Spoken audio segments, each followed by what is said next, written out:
உங்க அப்பா சொன்னா நீ ஸ்வேதாவை கல்யாணம் பண்ணிதானே ஆகணும். உனக்கு வேற ஆப்ஷனே இல்லப்பா. ஆமா, ஸ்வேதாக்கு என்ன குறைச்சல்? அவளையே நீ கல்யாணம் பண்ணிக்க மாட்டேன்னு சொல்ற? இங்க பாருங்க மது, விளையாட்டு கூட அப்படி சொல்லாதீங்க.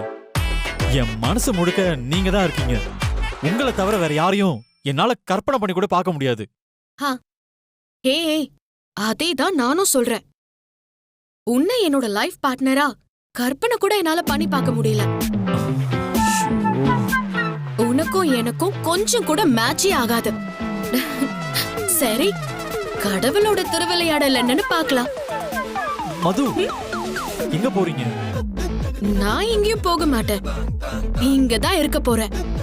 நீ ஸ்வேதா கழுத்துல தாலி கட்ட போறத கண் குளிர பார்த்துட்டு அச்சதையெல்லாம் தூவி வாழ்த்திட்டு தான் போவேன்.